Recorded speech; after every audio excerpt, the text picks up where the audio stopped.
ሰላም ጤና ይስጥልን። በዚህ ሳምንት ብቻ እርግዝና እምቢ ያላቸው 5 ጥንዶች በኒውሊፍ የመካንነት ማዕከል አይቪኤፍ ማርገዝ ችለዋል። አይቪኤፍ ማለት የወንድና የሴት የዘር ፈሳሾች በላቦራቶሪ አገናኝቶ ጽንስ ከፈጠረ ወደ ማህፀን የመመለስ ሕክምና ሂደት ነው። በተለይ እርግዝና በጣም ለተቸገሩ ጥንዶች በዓለማችን ላይ ከፍተኛ ሕክምና ነው። የአምስቱም ጥንዶች ታሪክ በጣም አስገራሚ ነው። ለቪዲዮ ዋና ዓላማ አንደኛ የአይቪኤፍ ሕክምና በኢትዮጵያ የደረሰበትን ደረጃ የሚያሳይ ነው። ሁለተኛ አይቪኤፍ ለየትኞቹ ታካሚዎች ነው የሚሰራው የሚለውን ያሳየናል። በሶስተኛ ደረጃ ደግሞ አይቪኤፍ ሕክምና ውስጥ ያሉ ውጣ ውረዶችን በተወሰነ መልኩ የሚያሳይ ነው። በመጨረሻው ተከታተሉ። እኔ ዶክተር ምንተስኖት ማህተመ ስላሴ ነኝ። የመካንነት ሕክምና ሰብ ስፔሻሊስት ከኒውሊፍ የመካንነት ሕክምና ማዕከል። የመጀመሪያው ባለ ታሪካችን ለ7 ዓመት እርግዝና እምቢ ይላታል። የማህፀኗ ቱቦ ዝግ ነው።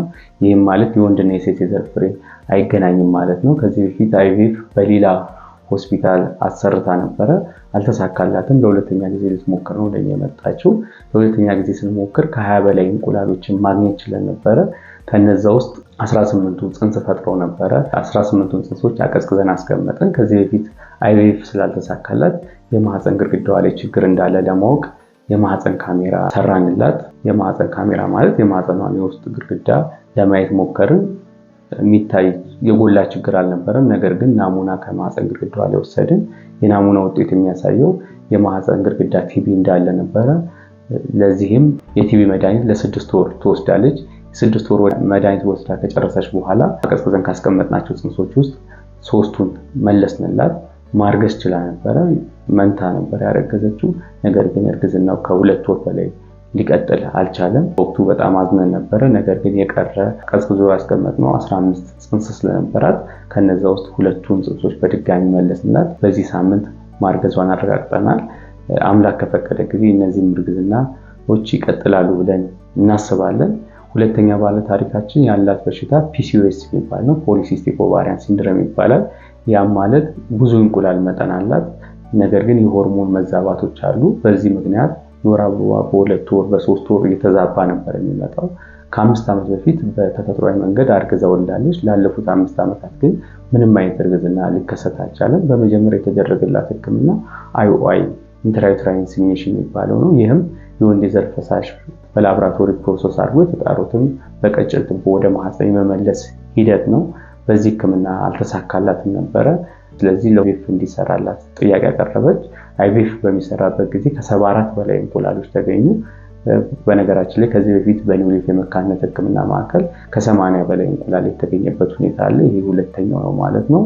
ከነዚህ ውስጥ 50ዎቹ እንቁላሎች ጥሩ የሚባሉ ነበሩ። ከወንድ የዘር ፈሳሽ ጋር ግን ሲገናኙ 30ዎቹ ናቸው ጽንስ የፈጠሩት። ሁሉም እንቁላሎች ጽንስ ይፈጥራሉ ማለት አይደለም። ከነዚህ ውስጥ ደግሞ ጥሩ የምንላቸው ጽንሶች 18 ነበሩ። እነዛን በላቦራቶሪያችን ውስጥ አቀዝቅዘን አስቀመጥን። ከነዚህ ውስጥ 2ቱን ጽንሶች መለስንላት። ማርገዝ ችላ ነበረ። እርግዝናው ባዮኬሚካል ፕሬግናንሲ ይባላል። ይህም ማለት በደም ላይ የተገኘ እርግዝና ነበረ። ነገር ግን እርግዝናው ሊቀጥል አልቻለም። በጣም አሳዛኝ የሆነው ምንድነው? የእሷን እርግዝና ባወቅንበት ቀን እሷ ሪኮመንዴሽን የመጣች ሌላ ጓደኛዋ አይቪኤፍ አሰርታ ነበረ። ጓደኛዋ አይቪኤፉ ተሳክቶላት ነበረ። ነገር ግን የእሷ ባለመሳካቱ አዝነን ነበረ። ቢሆንም የቀሩ 16 ጽንሶች ስለነበሯት ለሁለተኛ ጊዜ ትሞክራለች። በሁለተኛ ዙር 4 ጽንሶችን አዘጋጅተንላት ነበረ። ከነዛ ውስጥ 2ቱ ጥሩ የሚባሉትን መለስን። ቀሪ 12 ጽንስ ነበራት ማለት ነው። እንግዲህ በአሁኑ ማርገዟን አረጋግጠናል ማለት ነው። ሶስተኛ ባለ ታሪካችን እድሜዋ 41 ነው። 41 ማለት በመካንነት ሕክምና ውስጥ አስቸጋሪ የምንለው ነው። ምንም እንኳን በቂ እንቁላል እንኳን ቢኖር የእንቁላል ጥራቶቹ አነስተኛ ስለሚሆኑ የማርገዝ እድል አነስተኛ ነው ብለን የምናስብበት ነው። ከዚህ ባለፈ ደግሞ ማህፀኗ ላይ እጢዎች ነበሩ። በሶስተኛ ደረጃ ደግሞ የነበረው ችግር ምንድነው? የወንድ የዘር ፈሳሽ ውስጥ ምንም አይነት የወንድ የዘር ፍሬ የለም። ስለዚህ የወንድ የዘር ፍሬውን በኦፕሬሽን ነበረ የወሰድነው። ያገኘነው የወንድ የዘር ፍሬ ከእሷ እንቁላል ጋር አገናኘን። 10 ጽንሶችን ማግኘት ችለን ነበረ። 10ቱን ጽንሶች አቀዝቅዘን አስቀመጥን። በዚህ መሃል ኦፕሬሽን ሰራውላት። በዚህም ከ8 በላይ እጢዎችን አወጣውላት። ኦፕሬሽን ከሰራውላት ከ3 ወር በኋላ ከተቀመጡት 10 ጽንሶች ውስጥ 3ቱን መለስንላት። ማርገዝ ችላ ነበረ። ነገር ግን እርግዝናው ከ6 ዓመት በላይ መቀጠል አልቻለም። የተቀመጠ 7 ጽንስ ስለነበራት ከተቀሩት ጽንሶች ውስጥ በድጋሚ 3 ጽንስ መልሰንላት ነው በአሁኑ ማርገዟን ያወቅነው ማለት ነው። እንግዲህ አምላክ ከፈቀደ ይሄ እርግዝና ይቀጥላል ብለን እናምናለን። በአራተኛ ደረጃ ባለታሪካችን ከዚህ በፊት አይቪኤፍ ሌላ ሆስፒታል ውስጥ አሰርተው ነበር፣ አልተሳካላቸውም። ሁለት አይነት ችግር ነበረባቸው። በእሷ በኩል ፖሊሲስቲክ ኦቫሪያን ሲንድረም የምንለው ነው። ይሄም ቀደም ብዬ እንደገለጽኩላችሁ ብዙ እንቁላል አላቸው፣ ነገር ግን የሆርሞን መዛባት ስላለ ፔሪዮዷ በ2 ወር በ3 ወር ነበር የሚመጣው። ከዚህ በላይ ግን ከፍተኛ ችግር የነበረው በባለቤቷ በኩል ነበረ። የወንድ የዘር ፈሳሽ ውስጥ የወንድ የዘር ፍሬ አልነበረም። ስለዚህ የእሱንም ዘር የወሰድነው በኦፕሬሽን ነበረ።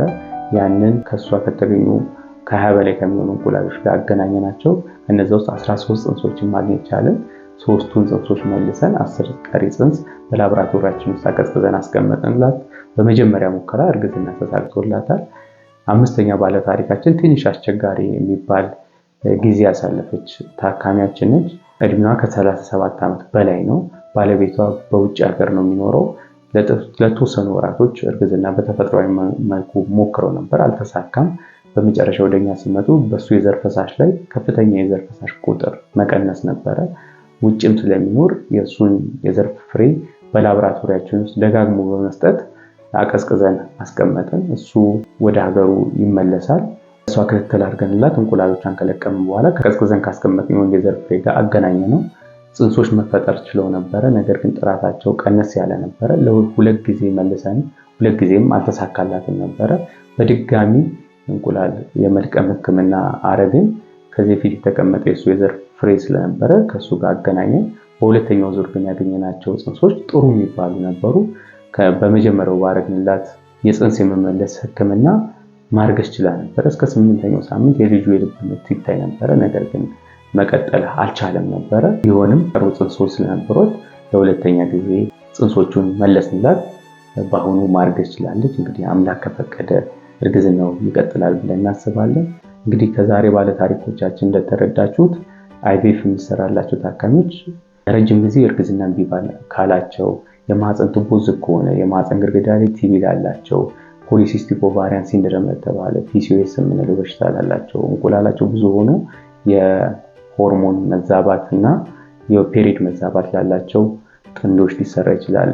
ማህፀናቸው ላይ እጢ ላላቸው፣ እንቁላላቸው መጠን ለቀነሰ፣ የወንድ የዘር ፈሳሽ ውስጥ ምንም አይነት የወንድ የዘር ፍሬ ለሌላቸው፣ በተለያየ ሀገር ለሚኖሩ የወንድ የዘር ፍሬ በከፍተኛ ሁኔታ ለቀነሰባቸው ጥንዶች ሊሰራ የሚችል ሕክምና ነው። ከዚህ ባለፈ ደግሞ እንደተመለከታችሁት በተለይ በኒውሊፍ የመካንነት ሕክምና ማዕከል በምናደርገው የአይቪኤፍ ሕክምና ብዙ እንቁላሎችን ለማግኘት እንጠራለን። ይህም ለምን ይጠቅማል? ብዙ ጽንስ ይገኛል ማለት ነው። ብዙ ጽንስ ተገኘ ማለት ተደጋጋሚ የአይቪኤፍ ሕክምና ፕሮሰስ ሳይደረግ ለ2፣ ለ3፣ ለ4 ጊዜ ሕክምናውን ማድረግ ይቻላል ማለት ነው። እንደተመለከታችሁት አንዳንድ ታካሚዎች እስከ 18 ጽንስ አላቸው። ያ ማለት ተመሳሳይ የአይቪኤፍ ፕሮሰስ ሳያካሂዱ የተቀመጡትን ጽንሶች ብቻ በመመለስ እስከ 7-8 ጊዜ መሞከር ይቻላል ማለት ነው። ከዚህ በተጨማሪ ደግሞ ኢክስ የተባለ የሕክምና መንገድ አለ። ይህም ማለት ምንድነው? በተለይ ባለሙያዎች ሊረዱት ይችላሉ። አይቪኤፍ የሚባለው ሕክምና ሂደት አንድ እንቁላል በላቦራቶሪ ውስጥ አስቀምጦ በዙሪያው 50,000 እስከ 100,000 የሚሆኑ የወንድ የዘር ፍሬ የማስቀመጥ ሂደት ነው። ብዙ የወንድ የዘር ፍሬ ይፈልጋል ማለት ነው። ነገር ግን ኢክሲ በሚባለው አንዲትን እንቁላል ከአንድ የወንድ የዘር ፍሬ ጋር በላቦራቶሪ ማገናኘት ነው። ስለዚህ ብዙ የወንድ የዘር ፍሬ አይፈልግም። በዚህም በተለይ የወንድ የዘር ፈሳሽ ውስጥ ምንም አይነት የወንድ የዘር ፍሬ የላቸው ወይም የወንድ የዘር ፍሬው በጣም ለቀነሱ ጥንዶች ወይም ደግሞ ከዚህ በፊት ተደጋጋሚ አይቪኤፍ ያልተሳካላቸው ሰዎች ይህ ሕክምና ይጠቅማቸዋል። ይህም ኒውሊፍ የመካንነት ማዕከልን ልዩ ያደርገዋል። በዓለማችን ላይ ይህ ሕክምና ከፍተኛ ተብሎ የመጨረሻ ደረጃ ተብሎ የሚጠራው ነው። ይሄ በራሱ አስገራሚ ነው።